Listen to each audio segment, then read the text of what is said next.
Hello students, this is Dr. Shikha Gupta. Welcome to my channel Commerce Classes.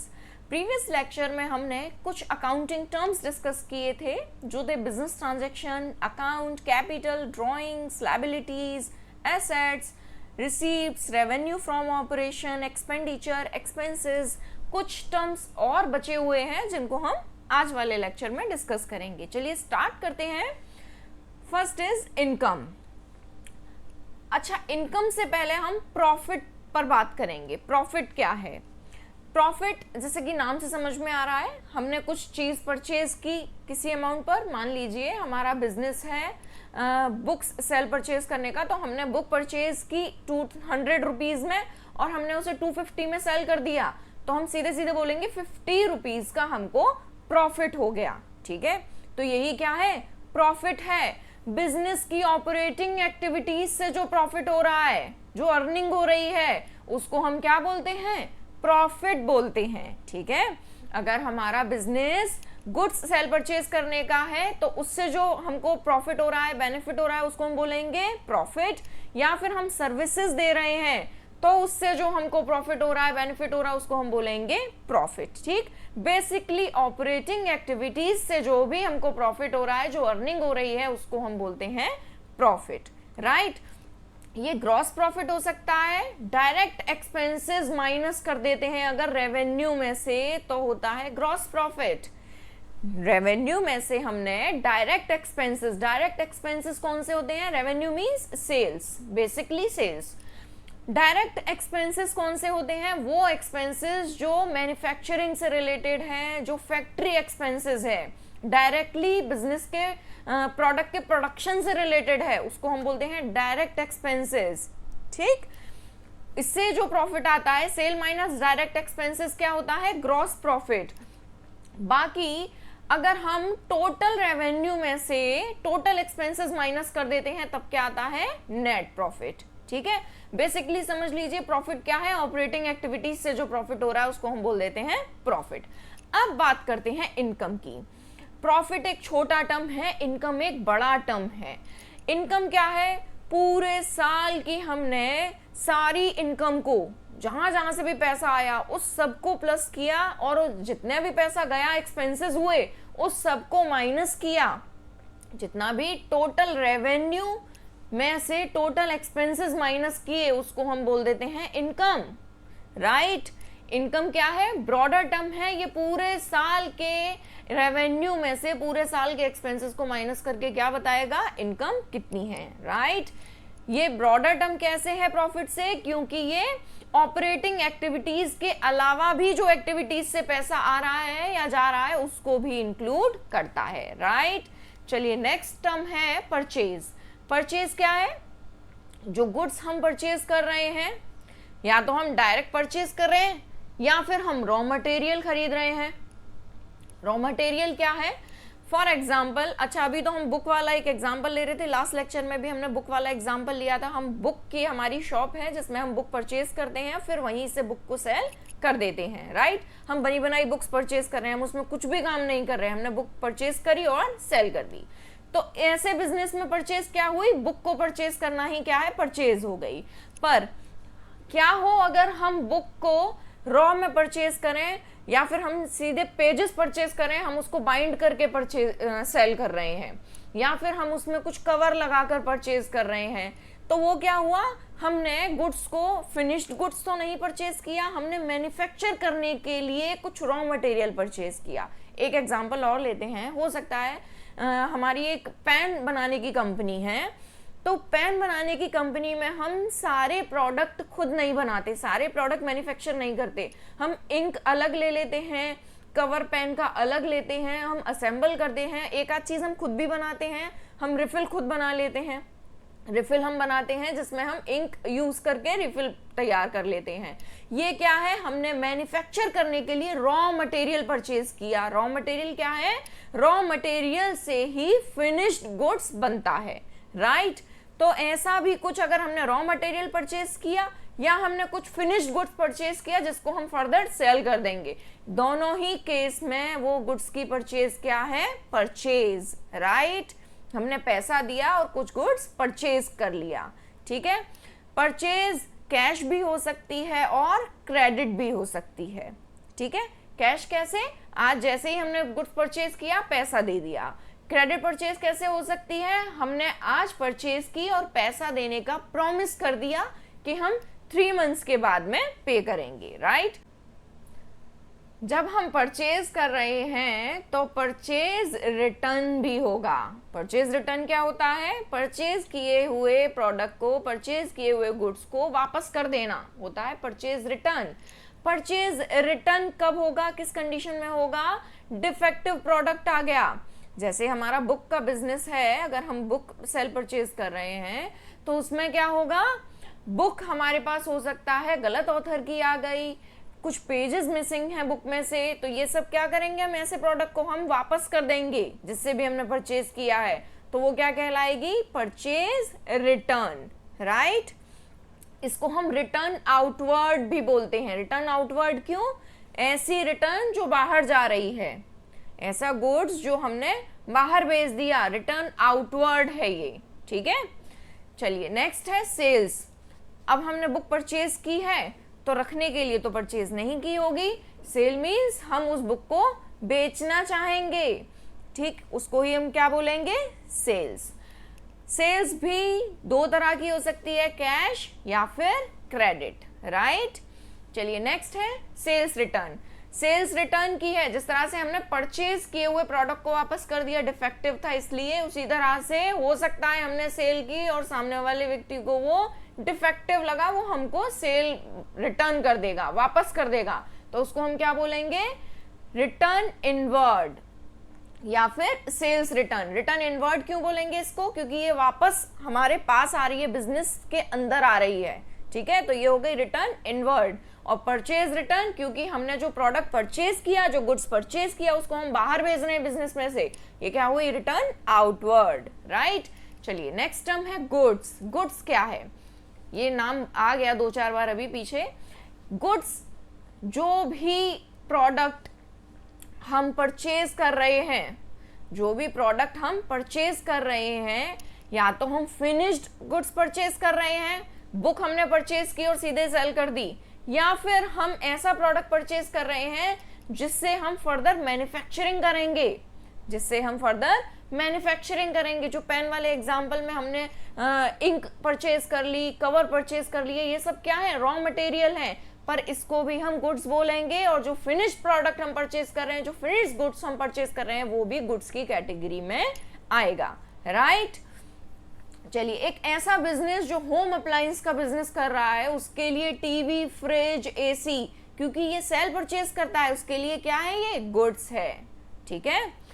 इसी तरह से स्टेशनर कोई है जो स्टेशनरी को सेल परचेज करता है, उसके लिए स्टेशनरी गुड्स है, ठीक। जिसका भी हम बिजनेस कर रहे हैं उसके लिए वो चीज, उस बिजनेस के लिए वो चीज क्या हो जाती है, गुड्स। बुक सेल परचेज कर रहे हैं तो हमारे लिए बुक्स क्या है, गुड्स। अगर हमारा पेन का बिजनेस है तो हमारे लिए पेन क्या है, गुड्स।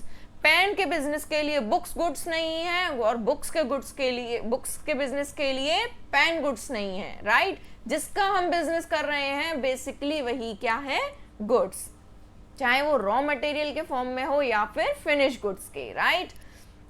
चलिए अब नेक्स्ट टर्म आता है स्टॉक। स्टॉक को ही हम इन्वेंट्री भी बोलते हैं, स्टॉक या फिर इन्वेंट्री। अब जरूरी तो नहीं कि ईयर एंड होने तक हमारा सारा प्रोडक्ट सेल हो जाए, ऐसा जरूरी तो नहीं, हो सकता है कुछ बुक्स बचेंगी। ईयर एंड हमारा 1 अप्रैल से लेकर 31 मार्च तक फाइनेंशियल ईयर होता है, फाइनेंशियल ईयर होता है। इस फाइनेंशियल ईयर के जितने, इस फाइनेंशियल ईयर में जितनी भी ट्रांजैक्शन हुई है, हम उन सबको रिकॉर्ड करते हैं, 1 साल की ट्रांजैक्शन को। तो इस ईयर के एंड तक हो सकता है कुछ गुड्स अनसोल्ड हो, कुछ गुड्स बच गया हो, उसको हम क्या बोलते हैं, इन्वेंट्री। क्लियर है। 2 तरह का होता है ये, ओपनिंग स्टॉक, क्लोजिंग स्टॉक। कैसे, क्या है ये opening stock, closing stock. 2 year लेते हैं, 1 अप्रैल 2020 से लेकर 2021, ठीक है, 1 अप्रैल से लेकर 31 मार्च तक का है ये, है ना, फाइनेंशियल ईयर। एक फाइनेंशियल ईयर और लेते हैं, 1 अप्रैल से लेकर 31 मार्च, ये है 2021 से लेकर 2022, राइट, दोनों साल हैं। इस ईयर में मान लेते हैं कुछ स्टॉक बचा 20,000 का, 20,000 का स्टॉक बचा। अब इसी स्टॉक को, ये स्टॉक अभी क्या है, क्लोजिंग स्टॉक है, क्योंकि ईयर के एंड में बचा है ना, हम इसको क्या बोलेंगे, क्लोजिंग स्टॉक। यही स्टॉक फ्यूचर में भी जाएगा, नेक्स्ट ईयर भी इसको ट्रांसफर करेंगे, ठीक है ना, ये स्टॉक कहीं डिसअपियर तो नहीं हो जाएगा, ये स्टॉक नेक्स्ट ईयर में ट्रांसफर होगा, नेक्स्ट ईयर के बुक्स में जाएगा। इसी स्टॉक को हम नेक्स्ट ईयर क्या बोल देंगे, 20,000 के स्टॉक को हम बोलेंगे ओपनिंग स्टॉक, राइट, समझ में आया, ओपनिंग स्टॉक, क्लोजिंग स्टॉक।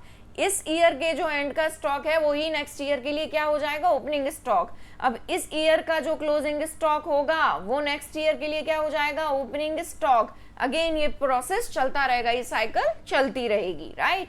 चलिए, 3 तरह का होता है stock, stock of goods, stock of raw material, work in progress. क्या है ये तीनों, स्टॉक ऑफ गुड्स, जो फिनिश्ड गुड्स हमारे पास तैयार बचा हुआ जो प्रोडक्ट है, जो तैयार बचा हुआ गुड्स है, उसको हम बोलते हैं फिनिश्ड गुड्स या फिनिश्ड गुड्स का स्टॉक। ये है रेडी टू सेल, इसको हम चाहे तो सेल कर सकते हैं नेक्स्ट ईयर आते ही, इसमें हमको अभी और कुछ काम करना बाकी नहीं है, ये फिनिश्ड गुड्स का स्टॉक बचा हुआ है, ठीक।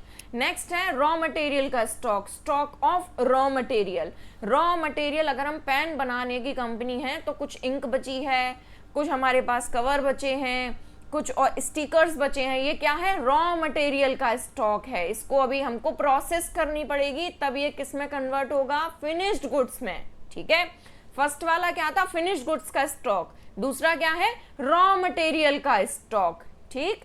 तीसरा क्या है, वर्क इन प्रोग्रेस का स्टॉक। वर्क इन प्रोग्रेस क्या होता है, हमने पेन की रिफिल तैयार कर ली, रिफिल तैयार है, हमारे पास कवर भी तैयार है, स्टिकर लगाना बाकी रह गए हैं, पेन पर स्टिकर लगाना बाकी है और रिफिल को पेन में डालना बाकी है, 2 काम बचे हैं, तो इसको हम क्या बोलेंगे, वर्क इन प्रोग्रेस। ये एकदम रॉ फॉर्म में भी नहीं है और ये एकदम फिनिश्ड फॉर्म में भी नहीं है, ये बीच के प्रोसेस में चल रहा है अभी, ये वाला प्रोडक्ट, ये वाला गुड्स, तो हम इसको क्या बोलेंगे, वर्क इन प्रोग्रेस, ठीक है।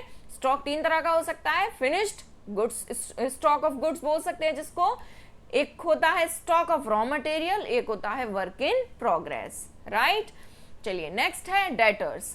डेटर्स कौन होते हैं, डेटर्स वो लोग हैं जिनको हमने कुछ प्रोडक्ट सेल किया है, जिनको हमने कुछ प्रोडक्ट सेल किया है, तो जिनको हम कुछ प्रोडक्ट सेल करेंगे वो हमको पैसा देंगे या हमसे पैसा लेंगे, वो हमको पैसा पे करेंगे, वो हमको पैसा देंगे, है ना। कोई ऐसा पर्सन या कोई ऐसा इंस्टीट्यूशन या कोई ऐसी एंटिटी या कोई ऐसी फर्म जिसको हमने सेल की है, वो हमको फ्यूचर में पैसा देगा, उसको हम क्या बोलते हैं, उसने अभी हमको आज पैसा नहीं दिया है इसलिए हमने उसको नाम दे दिया, वो हमारा डेटर है, वो हमारा देनदार है, वो हमको फ्यूचर में पैसा देगा, राइट, वो क्या हो गया, डेटर। फिर एक टर्म आता है बिल्स रिसीवेबल। ये क्या है, अब कुछ डेटर्स तो ऐसे हैं जो हमारे नोन हैं, हमें पता है ये हमको पैसा फ्यूचर में पे कर ही देगा, हमारे बिजनेस टर्म्स बहुत टाइम से चल रहे हैं इसके साथ।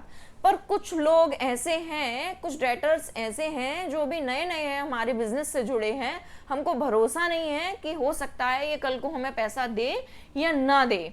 तो हमने एक काम किया, हमने एक पेपर पर ये लिखा कि ये पर्सन हमको इस डेट पर इतना अमाउंट पे करेगा, और डेटर से हमने इस पर साइन करवा लिए। अब क्या हो गया, ये पेपर जो है ये हमने अपने पास रख लिया, अब इस डेट पर इस डेटर को पैसा हमको देना ही पड़ेगा, ठीक है, क्योंकि इसने साइन करके दिया है इस पेपर पर। हम इस पर कोर्ट केस भी कर सकते हैं, कोर्ट में इस पेपर को प्रेजेंट भी कर सकते हैं बिल्स रिसीवेबल को, राइट। तो ये क्या है, ये ही डेटर जिसको हमने अभी डेटर बोला, उसमें से ही कुछ ऐसे डेटर भी होंगे जिनसे हमने बिल्स रिसीवेबल लिखवा रखा है, उनको हम क्या बोल देंगे, बिल्स रिसीवेबल। ठीक है, तो डेटर का ही नाम हमने क्या रख दिया, बिल्स रिसीवेबल, वो वाले डेटर जिनसे हमने बिल लिखवा लिया है। ठीक है, जिनसे हमने बिल ऑफ एक्सचेंज एक्सेप्ट करवा लिया है, ये क्या है, बिल्स रिसीवेबल। बात समझ में आई। अब एक टर्म आता है ट्रेड रिसीवेबल। सब में नाम रिसीवेबल आ रहा है, ध्यान देना, रिसीवेबल मीन पैसा आएगा।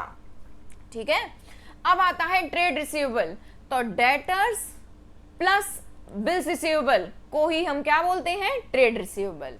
ट्रेड मीन्स बिजनेस, व्यापार। बिजनेस के कितने टोटल रिसीवेबल हैं, तो कहां कहां से पैसा आएगा, डेटर्स से भी आएगा और बिल्स रिसीवेबल से भी आएगा। तो ट्रेड रिसीवेबल क्या है, डेटर्स प्लस बिल्स रिसीवेबल को हम बोलेंगे ट्रेड रिसीवेबल, राइट। चलिए नेक्स्ट टर्म है क्रेडिटर। अब जिस तरह से हमने सेल करके पैसा उधार कर दिया, उस तरह से लोग भी हमारे ऊपर उधार कर सकते हैं। हम जिससे प्रोडक्ट परचेज कर रहे हैं वो भी हो सकता है हमको प्रोडक्ट या गुड्स उधार दे दे, वो बोले कि चलो कोई बात नहीं 2 महीने के बाद पे कर देना। तो ऐसे लोग कौन हुए, ऐसी पार्टी या ऐसी एंटिटी, ऐसा इंस्टीट्यूशन या ऐसी फर्म कौन हुई हमारे लिए, वो हुए क्रेडिटर्स, वो हुए हमारे लेनदार, जो हमसे फ्यूचर में पैसा लेने आएंगे, जो हमसे फ्यूचर में पैसा लेंगे। ठीक है, तो इनको हमें पैसा देना पड़ेगा, ये हमारी लायबिलिटी है। डेटर्स हमारी असेट थी, ये हमारे पास पैसा आएगा क्योंकि, तो वो हमारी असेट थी, पर क्रेडिटर्स हमारी लायबिलिटी है, इनको हमें फ्यूचर में पैसा पे करना पड़ेगा। ठीक है, इसी तरह से जैसे बिल्स रिसीवेबल था, उसी तरह से बिल्स पेबल भी हो सकता है। हो सकता है किसी को हमारे ऊपर भरोसा न हो, वो बोले कि भैया ये रहा पेपर, इस पर अपने साइन करके दो कि फलां व्यक्ति इस डेट पर इतना अमाउंट पे करेगा, ये रहे हमारे साइन। ठीक है, अब हम इसको इस डेट पर पैसा पे करेंगे ही करेंगे, ठीक, नहीं तो ये कोर्ट केस कर देगा हमारे ऊपर। तो क्रेडिटर्स प्लस बिल्स रिसीवेबल को क्या बोलेंगे, ट्रेड पेबल्स। बिजनेस के टोटल कितने पेबल हैं, किस किस को पैसा देना है, तो एक तो क्रेडिटर हैं जिन्होंने हमसे बिल नहीं लिखवाया है, पर कुछ क्रेडिटर ऐसे भी हैं जिन्होंने हमसे बिल लिखवा लिया है पैसा पे करने के लिए, तो दोनों को प्लस करके ही क्या बन जाएगा, ट्रेड पेबल्स, राइट। चलिए नेक्स्ट है कॉस्ट। कॉस्ट क्या होती है, कॉस्ट जैसे कि नाम से समझ में आ रहा होगा, किसी भी प्रोडक्ट को बनाने का खर्चा, या फिर कुछ प्रोडक्ट फिनिश्ड है तो उसको परचेज करने का खर्चा, परचेज करने में ओवरऑल कितना खर्चा आया वो, या फिर हम मैन्युफैक्चर कर रहे हैं तो मैन्युफैक्चरिंग तक का प्रोसेस पूरा करने के बाद फिनिश्ड गुड्स तैयार करने तक का खर्चा, ये क्या है, कॉस्ट। हमको मान लेते हैं पेन बनाने की कंपनी है, तो पेन हमको मैन्युफैक्चर करके पड़ा 4.5 का, ये क्या है, 4.5 कॉस्ट, और 5 रुपीज में हमने उसको सेल कर दिया, तो 0.5 क्या है हमारा, प्रॉफिट। ठीक है ना, तो कॉस्ट क्या है, 4.5। इस पेन को बनाने का खर्चा, कितना खर्चा हुआ, 4.5। ठीक, हो सकता है ये पेन हम बाजार से बना बनाया परचेज करके लाते, हम बनाया हुआ परचेज करके ला रहे हैं 4 रुपीज का, 0.3 इसमें हमने लाने ले जाने का खर्चा कर दिया, 0.2 हमने इसमें और कुछ खर्चा कर दिया, तो 4.5 क्या हो जाता, कॉस्ट। ठीक है, दोनों बात समझ में आ गई। ये हम फिनिश्ड प्रोडक्ट खरीद रहे थे उसकी कॉस्ट है, ये हमने खुद घर अपने फैक्ट्री में मैन्युफैक्चर किया तो ये इसकी कॉस्ट है। दोनों बात समझ में आए। नेक्स्ट है वाउचर। वाउचर क्या होता है, बिजनेस में जितनी भी ट्रांजैक्शन होती हैं उनके पीछे कुछ ना कुछ bill, receipt, debit note, credit note जरूर होता है, उसको हम क्या बोलते हैं, ये एविडेंस है ट्रांजैक्शन का। वो क्या है, ट्रांजैक्शन का एविडेंस है कि ये ट्रांजैक्शन हुई थी। ठीक, वो बिल हो सकता है, कोई रिसीट हो सकती है, इसको ही हम क्या बोलते हैं, वाउचर। नेक्स्ट है डिस्काउंट। डिस्काउंट क्या है, डिस्काउंट तो हम सबने सुना हुआ है, किसी भी मॉल में डिस्काउंट लगा है, किसी प्रोडक्ट पर डिस्काउंट मिल रहा है, तो ये सब समझ में आता है कि हमको डिस्काउंट है।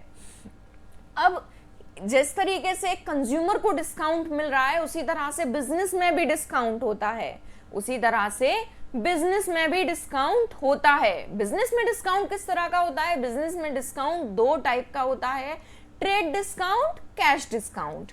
बिजनेस में डिस्काउंट दो तरह का है, trade discount, cash discount. Trade discount तो ऐसा डिस्काउंट है जो बिजनेस में एक पर्सन है, उसने कहा कि 1000 रुपया का मेरा कोई प्रोडक्ट है, मैंने इस पर ट्रेड डिस्काउंट लगाया, इस पर ट्रेड डिस्काउंट सारे बिजनेसमैन को दे रहा हूं, मैं किसी पर्टिकुलर पर्सन को नहीं, सारे बिजनेसमैन को इस पर ट्रेड डिस्काउंट मिल रहा है। फॉर एग्जाम्पल ट्रेड डिस्काउंट लगा 10%, तो 10% कितना हुआ 1000 का? 100, ये आ गया 900। अब प्रोडक्ट का प्राइस पड़ा, प्रोडक्ट की कॉस्ट क्या बढ़ी? 900। ठीक है, तो हम अगर बिजनेस कोई भी प्रोडक्ट या कोई भी गुड्स परचेज कर रहा है जिस पर ट्रेड डिस्काउंट लगा हुआ है, तो हम उसकी कॉस्ट को ट्रेड डिस्काउंट माइनस करके निकालेंगे और इसी अमाउंट पर अपने बुक्स में एंट्री करेंगे। ठीक है, रिकॉर्डिंग भी इसी अमाउंट पर होगी, 1000 पर रिकॉर्डिंग नहीं होगी, क्योंकि ये वाला डिस्काउंट हमको मिलना ही मिलना है, सारे बिजनेसमैन को मिल रहा है, तो हमारी रिकॉर्डिंग इस पर होगी, इसी को हम कॉस्ट मान लेंगे। ठीक, अब आता है कैश डिस्काउंट। ये कैसा डिस्काउंट है? ट्रेड डिस्काउंट समझ में आ गया, ये सबको मिल रहा है, बेसिक वाला डिस्काउंट है। ट्रेड डिस्काउंट ये है। अब कैश डिस्काउंट क्या है? कैश डिस्काउंट है ऐसा डिस्काउंट जो कैश जल्दी पे करने पर मिल रहा है या फिर हम दे रहे हैं, दोनों ही बातें हो सकती हैं। डिस्काउंट हम जिस तरह से ले रहे हैं, डिस्काउंट हम उसी तरह से दे भी सकते हैं। ठीक है, अभी आप डिस्काउंट लेने के टर्म्स में समझिए। अगर हमको इस 1000 के प्रोडक्ट पर ट्रेड डिस्काउंट मिल गया 10%, अभी हमको प्रोडक्ट पड़ा 900 का, इसी पर उस पर्सन ने कहा कि अगर आप विद इन 20 डेज पेमेंट कर देते हो तो आपको फर्दर 2% का कैश डिस्काउंट भी मिल जाएगा। ठीक है, तो 900 का 2% हुआ 18 रुपीज। अब आपको प्रोडक्ट कितने का पड़ा? 882। ठीक है ना, तो ये कैश डिस्काउंट जो है इसको हम अपने बुक्स में शो करेंगे अलग से, क्योंकि ये हो सकता है आप डिस्काउंट ले पाओ और हो सकता है आप डिस्काउंट ना भी ले पाओ, हो सकता है आप विद इन 20 डेज पेमेंट नहीं कर पाओ। ठीक है, दोनों बात समझ में आई, trade discount and cash discount, जल्दी पेमेंट करने के लिए कैश डिस्काउंट। चलिए नेक्स्ट है बैड डेट्स। बैड डेट्स क्या होते हैं? कुछ डेटर्स ऐसे थे, डेटर्स कौन है? जिससे हमको पैसा लेना है, जिसको हमने कुछ गुड सेल किया है, कुछ प्रोडक्ट सेल किया है, उससे हमको पैसा लेना है, पर कुछ डेटर्स ऐसे थे जिन्होंने हमको पैसा देने से मना कर दिया। हमने उनसे बिल रिसीवेबल नहीं लिखवाया था, भरोसा कर लिया और उन्होंने हमको पैसा देने से मना कर दिया। वो क्या हो जाएगा? Bad debts. वो क्या हो जाएगा? Bad debts. ऐसा डेट, ऐसा उधार जो अब वापस नहीं आएगा, नॉट रिकवरेबल है जो। ठीक है, बिजनेस के लिए क्या होगा? ये लॉस। राइट, नेक्स्ट है बैलेंस शीट। बैलेंस शीट क्या होती है? ऐसा स्टेटमेंट जिसमें असेट्स और लायबिलिटीज होती हैं। ये नाम बहुत छोटा है पर बैलेंस शीट का प्रॉपर फॉर्मेट है, प्रॉपर बैलेंस शीट बनाने का एक प्रोसेस है, एक तरीका है, इसको हम बाद में डिस्कस करेंगे। अभी आप सिंपल समझिए, बैलेंस शीट किसी भी कंपनी के फाइनेंशियल पोजीशन को शो करती है, फाइनेंशियल स्टेटमेंट को बताती है, फाइनेंशियल उसकी कंडीशन क्या है बिजनेस की वो बताती है, जिसमें हम बेसिकली किसी भी बिजनेस के असेट्स और लायबिलिटीज को लिखते हैं। राइट, चलिए नेक्स्ट है बुक वैल्यू। बुक वैल्यू क्या है? किसी भी प्रोडक्ट की बुक वैल्यू क्या है? किसी भी असेट की बुक वैल्यू क्या है? बुक वैल्यू मींस बुक में लिखी हुई वैल्यू। बुक में लिखी हुई वैल्यू को ही हम बोलते हैं बुक वैल्यू। कोई असेट हमने परचेज की थी 50,000 की, अब हमने उस पर डेप लगाते गए हर साल, आज उसकी वैल्यू मान लीजिए हम उस पर 5,000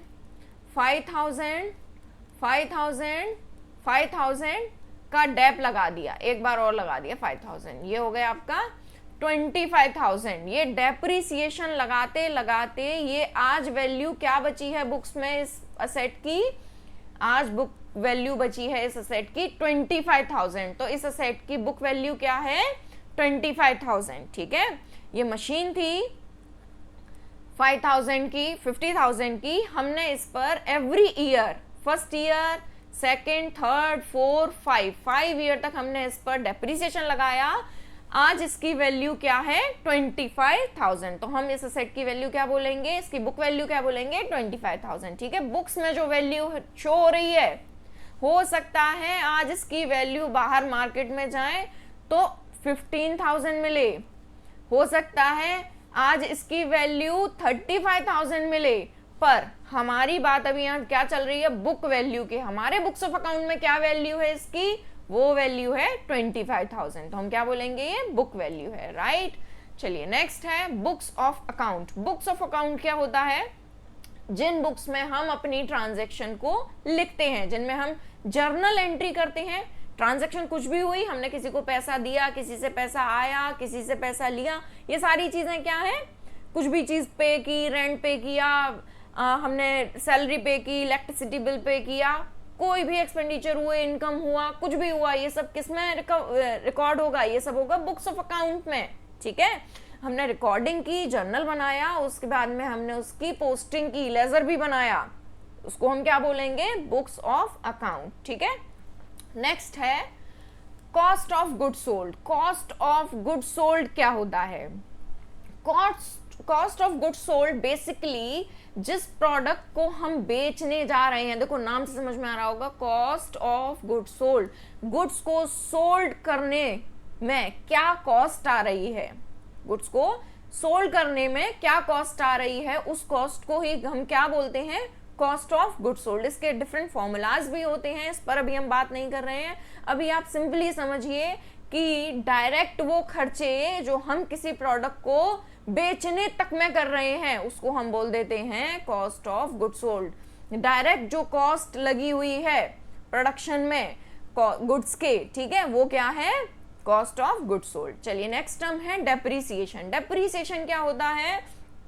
अभी मैंने जैसे बताया, हमने कोई भी मशीन परचेज की, ये एग्जांपल अभी लिखा हुआ है, मशीन परचेज की हमने 50,000 में। हम एवरी ईयर, क्योंकि असेट की वैल्यू घटती है, कोई मशीन है वो चल रही है, उसकी वैल्यू कम होती जाएगी धीरे धीरे टाइम के साथ, तो क्या लगता जाएगा? इस पर डेप्रिसिएशन लगता जाएगा, और एक टाइम के बाद इसकी वैल्यू कम हो जाएगी। ठीक है, तो क्या होगा? ये ही क्या है? डेप्रिसिएशन है। ठीक है, तो बुक वैल्यू डिक्रीज होती जाती है सेट की, उसको हम क्या बोलते हैं? डेप्रिसिएशन। नेक्स्ट है एंट्री। एंट्री क्या होता है?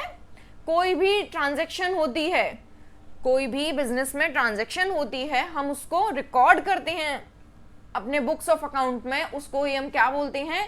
एंट्री। ठीक है, गुड्स परचेज्ड इन कैश ₹20,000। ये क्या है? एक ट्रांजैक्शन है, हमने गुड्स परचेज किया, कैश में परचेज किया, 20,000 का परचेज किया, ये एक ट्रांजैक्शन है। अब हम इसकी क्या करेंगे? जर्नल एंट्री करेंगे। जर्नल एंट्री में वैसे ही लिख देती हूँ, हालांकि अभी इसका आपको रूल नहीं पता है, तो अभी ज़्यादा टेंशन मत लीजिए, रूल्स बाद में डिस्कस करेंगे किसी और लेक्चर में। जर्नल एंट्री क्या होगी? एंट्री का एक फॉर्मेट बता देती हूँ क्या होता है। Purchase account debit to cash account. ठीक है, 20,000 20,000। ठीक है, ये जो टाइप से लिखते हैं ना, यही होती है ट्रांजैक्शन को रिकॉर्ड करने का जो तरीका है, इसी को हम क्या बोलते हैं? एंट्री। चलिए नेक्स्ट टर्म है सॉल्वेंट। सॉल्वेंट मीन्स ऐसा पर्सन या ऐसी एंटिटी जिसकी आज फाइनेंशियल पोजीशन ऐसी है कि वो अपने सारे डेट्स को पे कर सकता है, सारे उधार, सारे लोन को पे करने की पोजीशन में है, तो हम उसको बोलेंगे ये पर्सन क्या है? सॉल्वेंट है। पर ऐसा पर्सन जिसकी आज अपने डेट्स पे करने की कैपेसिटी नहीं है, ऐसी फाइनेंशियल पोजीशन नहीं है कि वो अपने डेट्स पे कर पाए, हम उसको बोलेंगे कि ये तो इंसॉल्वेंट है, ये दिवालिया हो गया। ठीक है, ये टर्म सुना होगा आपने, आई होप। दिवालिया वो क्या होता है? इंसॉल्वेंट, वो अपने डेट्स पे नहीं कर सकता, उसको हम बोल देते हैं ये इंसॉल्वेंट है। चलिए नेक्स्ट टर्म है प्रोपराइटर। प्रोपराइटर कौन है? बिजनेस का ओनर। वो पर्सन जिसका बिजनेस है वो है प्रोपराइटर। एक बात हमेशा ध्यान रखना, प्रोपराइटर या ओनर अलग पर्सन है और एक बिजनेस अलग पर्सन है। प्रोपराइटर जरूर है बिजनेस का ओनर, पर ये बिजनेस खुद में ही एक सेपरेट एंटिटी है, ये खुद में ही एक अलग पर्सन है। ये अगर ओनर इसको पैसा देता है तो बिजनेस के लिए तो ये कर्ज है, रेस्पॉन्सिबिलिटी है, लायबिलिटी है, उधार ले लिया इसने इस पर्सन से, ये बिजनेस इसको पैसा वापस जरूर करेगा, ठीक है। नहीं करेगा तो इसके लिए रेस्पॉन्सिबिलिटी बनी रहेगी। बात समझ में आई? तो ओनर वो पर्सन है जिसका बिजनेस है, पर ओनर और बिजनेस दोनों सेपरेट हैं। बिजनेस खुद में ही एक सेपरेट एंटिटी है, राइट। चलिए, आई होप आपके वीडियो समझ में आया होगा। Thanks for watching, bye bye.